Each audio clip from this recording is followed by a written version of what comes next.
우리 앞에 보시고 함께 말씀을 읽도록 하겠습니다. 요한복음 14장 27절 말씀 함께 말씀을 읽겠습니다.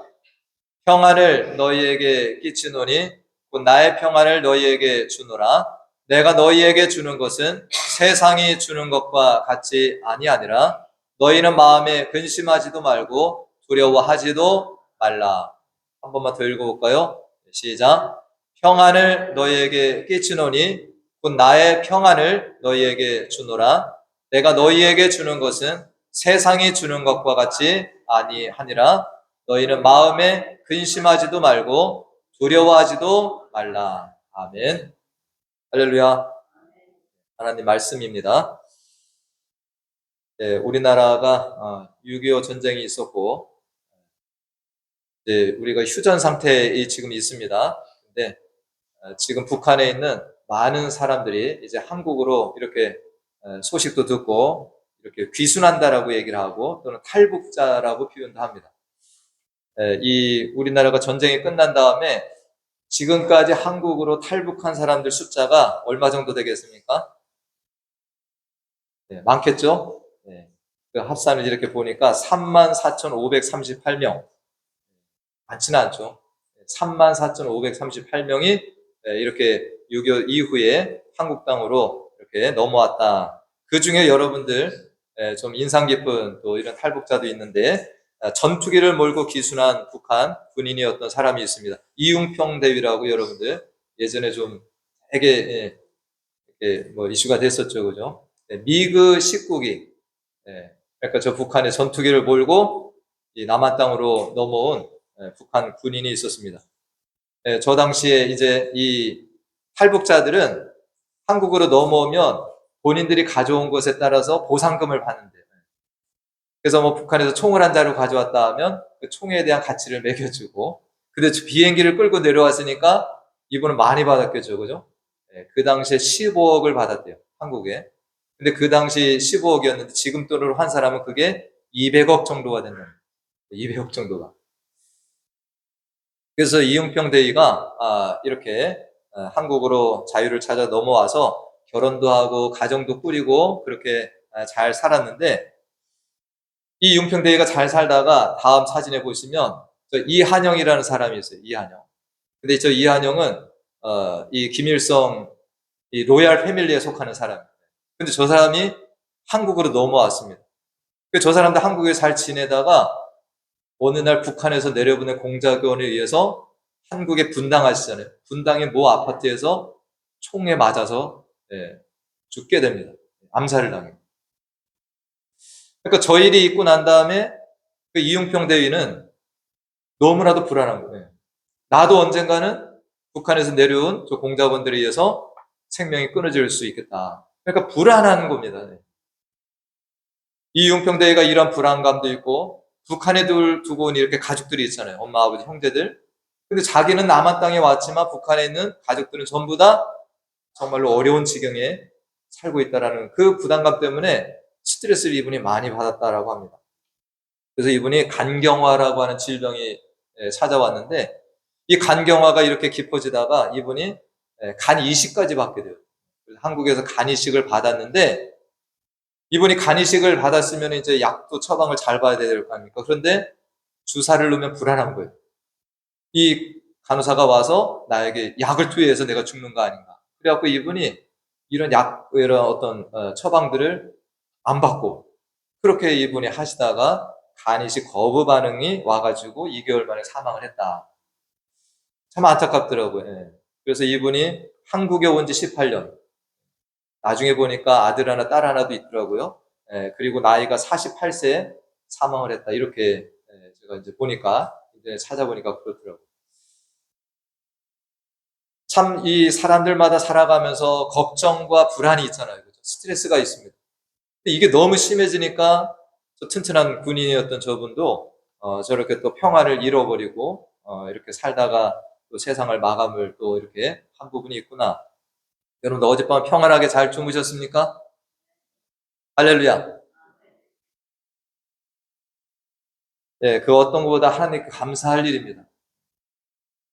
우리가 오늘 이렇게 건강한 모습으로 또 우리가 평안한 모습으로 하나님의 전에 올라서 함께 예배드릴 수 있다라는 것이 감사 중에 감사 같아요. 이것이 저는 기적 중에 기적이라고 생각을 합니다. 그냥 우리들이 다 잘 자는 게 아니잖아요. 다 이 평안을 누리고 사는 것도 아닙니다. 이 평안은 하나님이 허락하시는 것이고 하나님께서 우리 자녀들에게 이 평안을 선물로 주셨음을 믿습니다. 하나님께서 이 평안을 허락하지 아니하시면 정말 하나님께서 불안하게 하시면은 우리는 날마다 어떤 속에 살아갑니까? 지옥을 사는 것과 똑같게 되는 것입니다. 이 땅에 사는 모든 사람들이 하루라도 뭐합니까? 걱정 근심 없이 살아가기를 원하고 날마다 평안 가운데 살기를 원하지 않는 사람은 아무도 없습니다. 그런데 이 땅을 살아가는 어린 아이들부터 청년들이나 장년들 모두를 살펴보면 누구나가 걱정거리를 다 달고 살아가고 있는 모습이 있습니다. 젊은이들은 어떻습니까? 한국에서 어느 나라도 마찬가지지만 어떤 공부나 진로, 결혼에 대해서 다들 이런 염려들을 가지고 살아갑니다. 자녀들이 있는 부모들은 날마다 또 아이들을 어떻게 키우는가, 어떻게 공부시키고 시집장가 보낼까 이런 것들 생각하고 삽니다. 이런 모든 것들이 끝나면 노후에 정말 나는 평안하게 지낸다 이렇게 생각을 하지만 노후가 되면 찾아오는 게 뭡니까? 또 기력이 쇠해지고 또 우리들이 여기저기 아픈 곳이 생겨서 염려들이 또 쌓이게 됩니다. 또 우리들은 그런 염려들을 하잖아요. 내가 큰 병이 생겨서 자녀들에게 짐이 되지 않을까? 내가 또 치매가 걸려가지고 정말 그렇게 되는 거 아닌가? 별의별 생각들을 하면서 우리는 살게 됩니다. 내 배우자가 떠나고 주변에 아는 지인들, 친구들이 하나둘 세상을 떠나게 되면 나에게도 이제 이것이 올 거다라는 어떤 이런 생각 가운데 우리는 또 은근한 두려움을 가지고 살게 됩니다. 어떤 사람은 그렇게 얘기를 합니다. 인생은 고통의 연속이다. 이 말이 참 수긍이 돼 있잖아요. 그죠? 인생은 그렇구나. 자, 그러면 하나님께서는 우리 인생들을 이렇게 살라고 만드셨을까요? 내가 너희들을 만든 것은 평생을 걱정, 근심하고 염려하고 스트레스 받으며 살다가 그렇게 죽도록 하나님 만들지 않으셨다라는 겁니다. 우리가 창세기 1장 31절에 보니까 하나님이 사람을 만드시고 하신 말씀이 뭐예요? 다 같이 읽어봅니다. 하나님이 지으신 그 모든 것을 보시니 보시기에 심히 좋았더라. 아멘. 이 안에 누구도 들어가 있어요? 사람도 들어가 있는. 하나님께서는 사람을 하나님의 형상대로 지으셨어요. 그래서 이 하나님의 형상대로 지음을 받은 이 사람이 하나님을 기뻐하고 하나님을 예배하고 날마다 이 걱정과 근심이 아니라 기쁨과 평강 속에서 하나님을 섬기며 살도록 그렇게 만드셨다라는 것입니다. 하나님이 우리에게 걱정과 염려 속에 살기를 그렇게 만들지를 않으셨습니다. 오늘 우리가 성령의 세 번째 열매인 이 화평에 대한 말씀을 보는데 이 화평은 여러 가지 말로도 우리가 바꿔볼 수 있습니다. 평화로도 바꿔볼 수가 있고 평안으로도 바꿀 수가 있고 평강이라고도 할 수가 있습니다. 근데 어떤 목사님은 이렇게 또 구별을 하죠. 오늘날 사람들이 원하는 것은 평안이 아니라는 겁니다. 평안.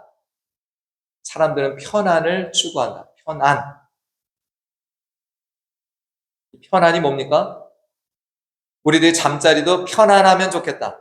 딱딱한 침대가 아니라 아주 부드러운 침대에서 자기를 원하고 옷도 우리들이 거북스러운 것보다는 뭐한 걸 좋아해요? 편안한 것을 좋아합니다. 경제적으로도 우리가 좀 넉넉하니 편안하기를 원한다. 하지만 우리가 이런 편안을 갖췄다고 해서 뭐 침대도 평안하고 집도 차도 좀 편안한 거 옷도 그렇다고 해서 우리 안에 평안이 찾아드는 건 아니다라는 거.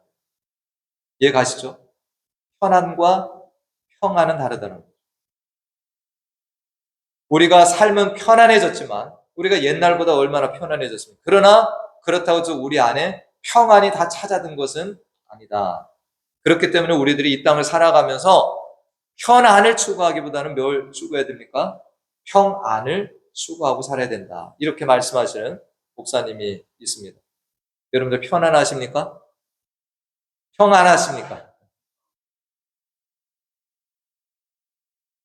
오늘 읽은 본문 말씀 요한복음 14장은 예수님이 십자가를 지시기 전날 밤에 두려움에 떨고 있는 제자들에게 주신 말씀이 됩니다. 요한복음 14장 1절은 이렇게 시작을 합니다. 다 함께 읽어볼까요? 너희는 마음에 근심하지 말라. 하나님을 믿으니 또 나를 믿으라. 아멘.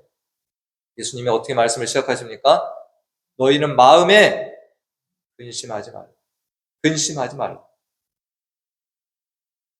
그리고 오늘 읽은 본 말씀에서도 평안을 너에게 끼친다라고 주님 말씀하세요. 평안을 너에게 끼치노니 곧 나의 평안을 너에게 주노라라고 말씀하십니다. 나의 평안을 너에게 준다. 그리고 예수님이 이 평안은 세상이 주는 것과 다른 평안이다라고 말씀을 하십니다. 그러니까 이 평안에도 두 종류가 있습니다. 세상이 줄 수 있는 평안도 있고 예수님이 주시는 평안도 있다는 거예요. 세상도 평안을 줍니다. 그러나 예수님이 주시는 평안은 다르다라는 것이죠. 세상이 주는 평안은 어떻습니까?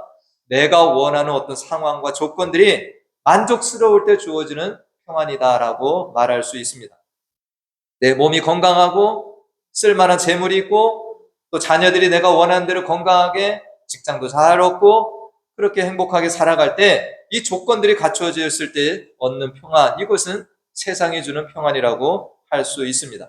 그러나 이것은 엄밀하게 따지면 평안이 아니라 안도감이라고 할 수 있는 겁니다. 여러분, 안도감 뭡니까? 어떤 내가 공포와 긴장 이런 것들이 요건이 충족됨으로 잠시 내가 릴렉스해지는 이것을 안도감이라고 할 수 있어요. 우리는 이 안도감과 평안을 구분할 수 있어야 됩니다. 그렇기 때문에 내가 이런 것들이 갖춰졌을 때는 안도감으로 살아갑니다. 그러나 이것이 무너지게 되면 이 평안함은 온데간데 없이 사라지고 우리는 또다시 걱정과 염려 속에 살아가게 됩니다. 건강하다 몸이 있을 때는 안도감을 갖습니다. 그러나 이것이 무너지면 우리는 평안도 사라집니다. 평생을 모아둔 재물이 사라지기도 하면 이 평안도 사라집니다. 자녀들에게 또 어려움이 찾아오면 내가 가진 평안은 금세 무너져 버리게 됩니다.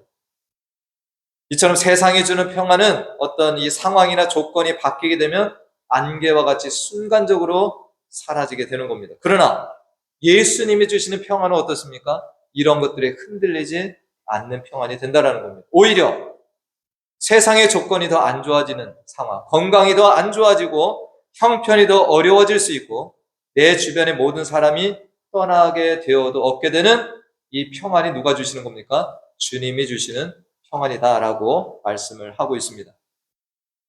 우리가 안타깝게도 오늘 제자들이 이 말씀을 다 들었습니다. 내가 진짜 평안을 너에게 준다. 근데 우리들이 알다시피 예수님이 다음날 잡혀가시고 이 로마 군병들에게 고통을 당하시고 그렇게 십자가에 돌아가실 때 제자들은 어땠습니까? 또다시 염려와 불안 가운데 이 제자들은 숨어서 밖을 나오지 못하는 상태가 된 것을 우리가 압니다. 주님은 그들을 또 찾아가십니다.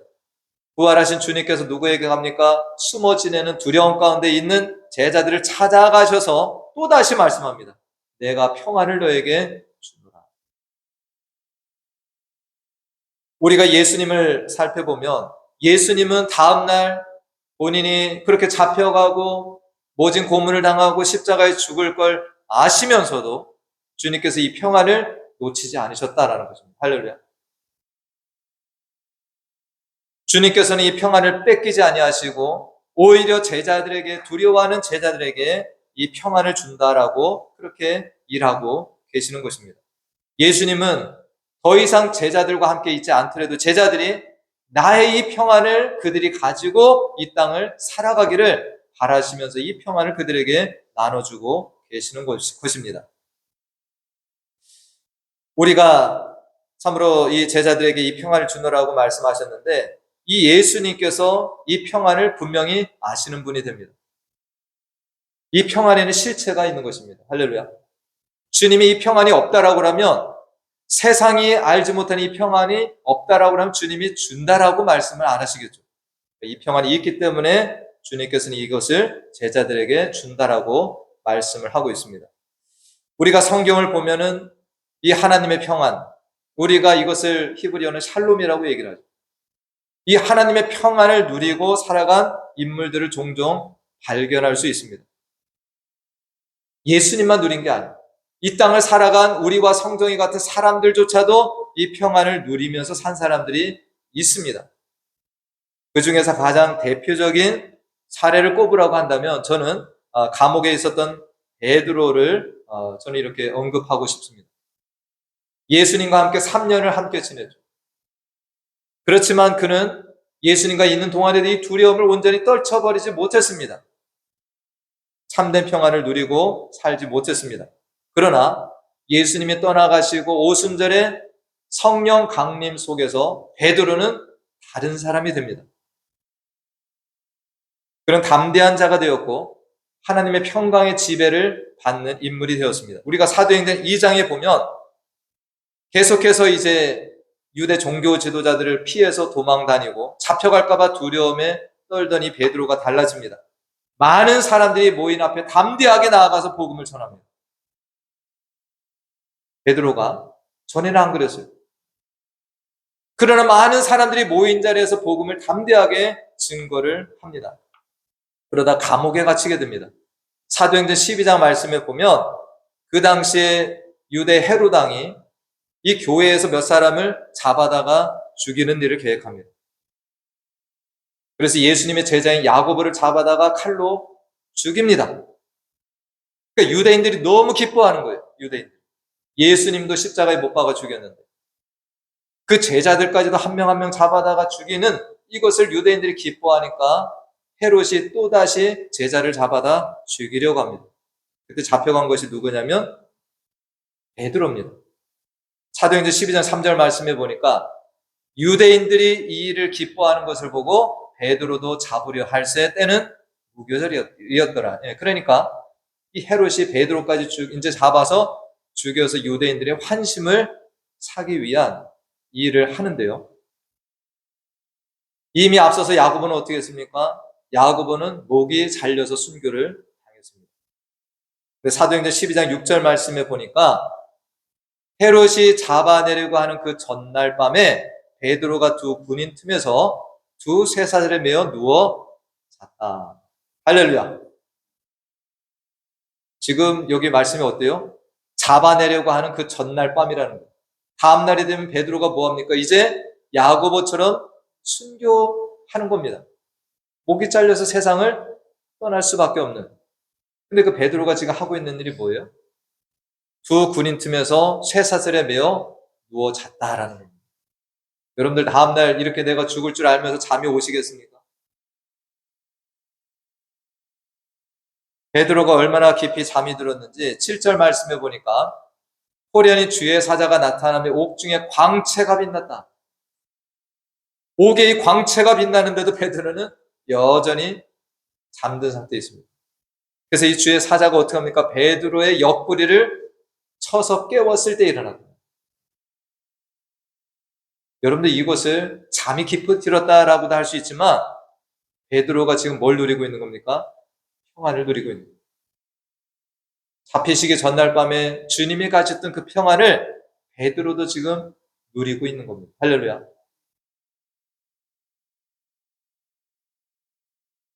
여러분들 베드로는 이전과 같은 사람이 아닙니다.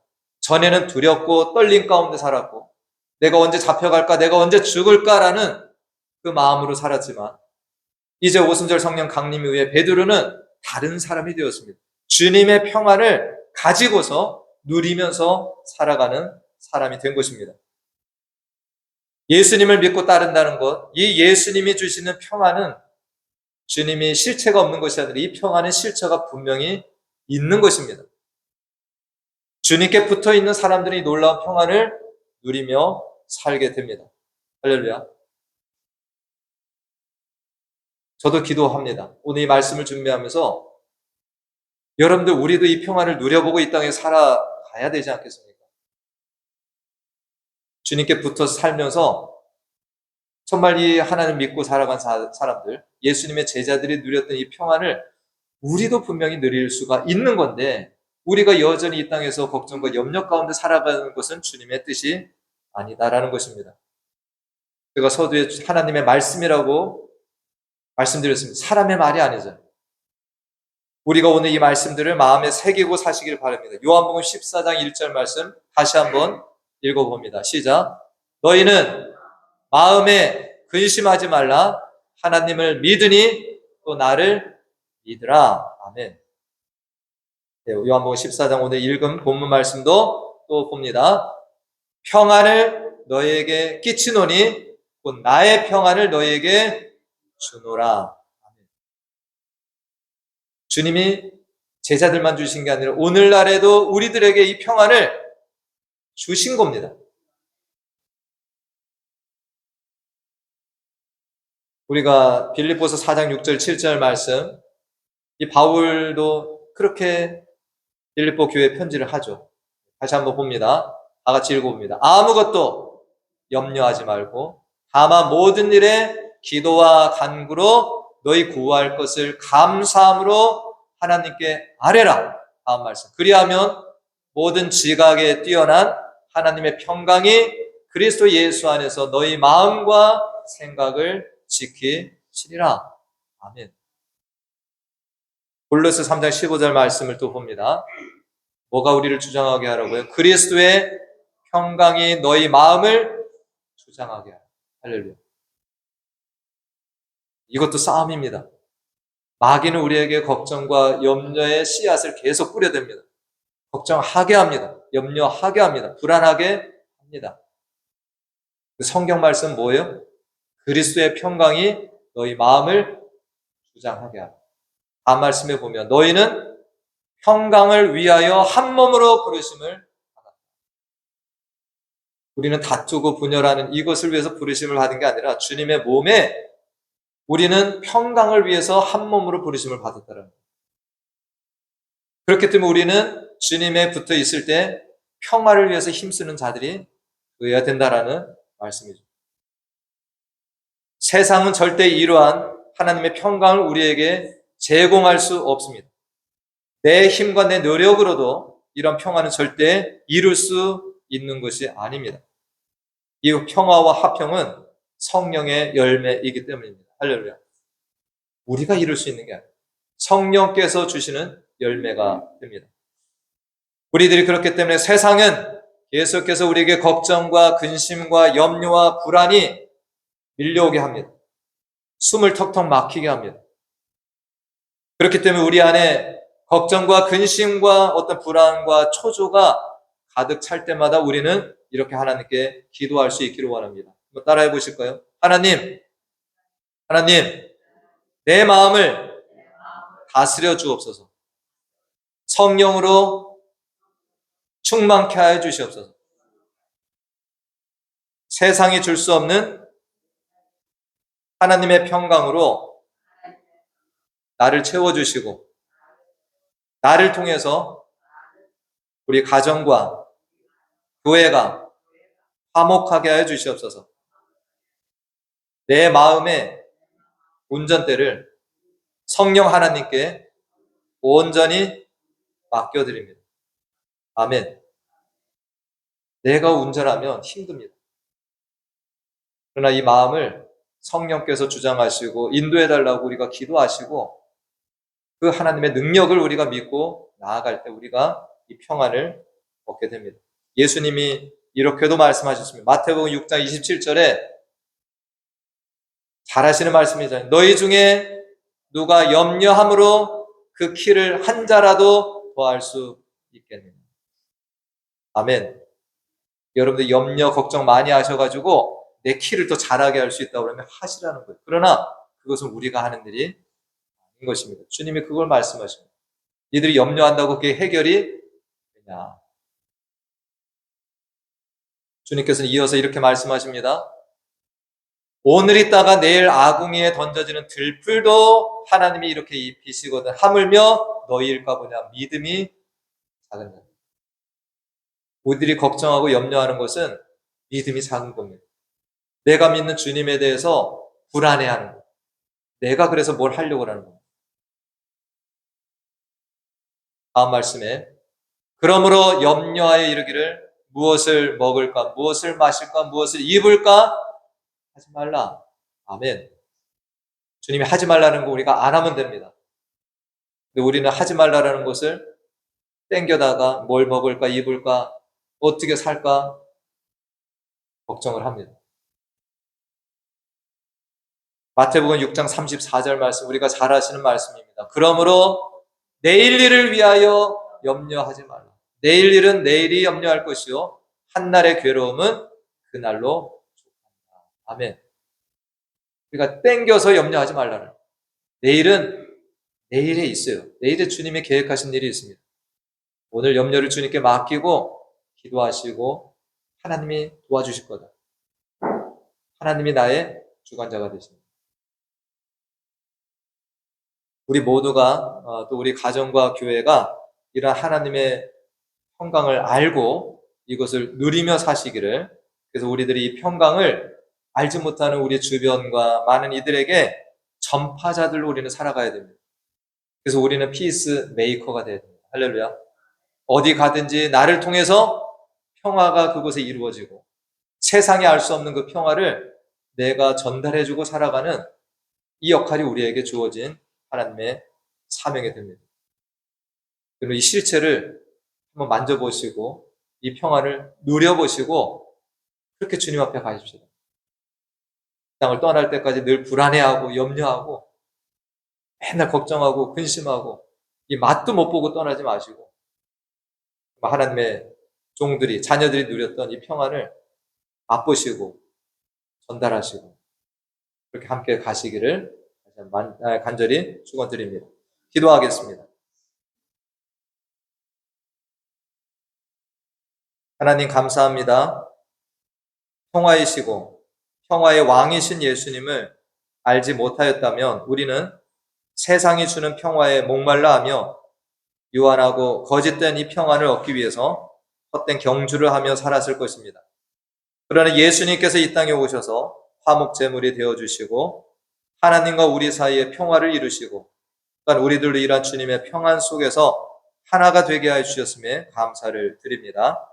우리가 예수님을 믿고 따른다고 하면서도 늘 걱정과 불안과 염려 속에서 살아가는 삶이 아니라 주님께 붙어 살면서 주님이 가지셨던, 주님이 주시는 그 평안을 가지고 살아가는 자들 되게 하여 주시옵소서. 내 마음의 운전대를 내가 잡고 노심초사하면서 사는 인생이 아니라 성령 하나님께 모든 것을 맡기고 인도하심에 순종하면서 이 평안을 빼앗기지 않고 사는 하나님의 자녀들 다 되게 인도하여 주시옵소서. 예수님의 이름으로 기도하옵나이다. 아멘. 다 같이 일어나셔서 내가 매일 기쁘게 우리 찬송하시고 축도로 예배를 마칩니다.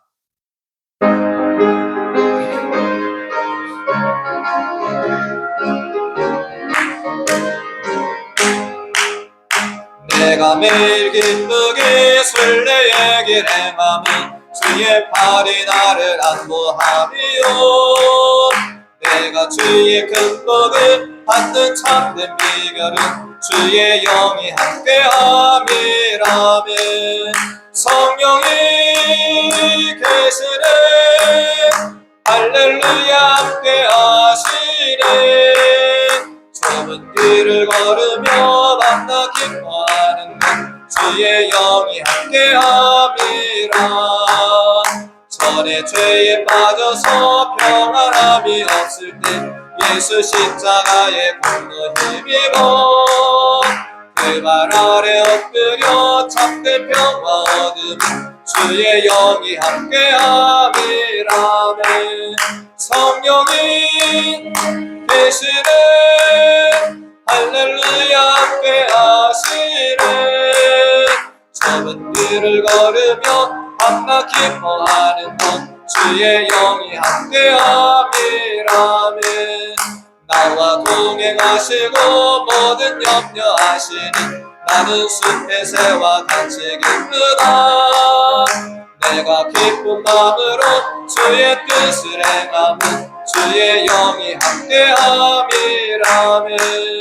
성령이 계시네 할렐루야 함께하시네 좁은 길을 걸으며 밤낮 기뻐하는 곳 주의 영이 함께함이라. 세상 모든 욕망과 나의 모든 정욕은 십자가에 이미 못을 박았네. 어두운 밤이 지나고 무거운 짐 벗으니 주의 영이 함께함이라. 성령이 계시네. 할렐루야 함께하시네. 좁은 길을 걸으며 밤낮 기뻐하는 것 주의 영이 함께함이라.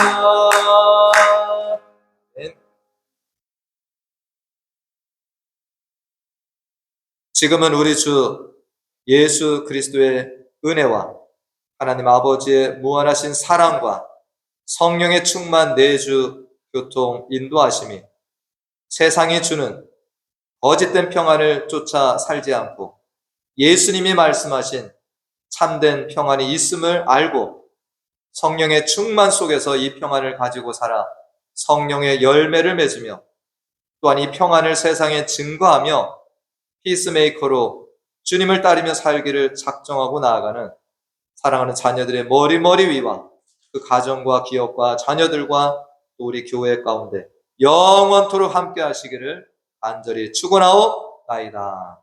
아멘.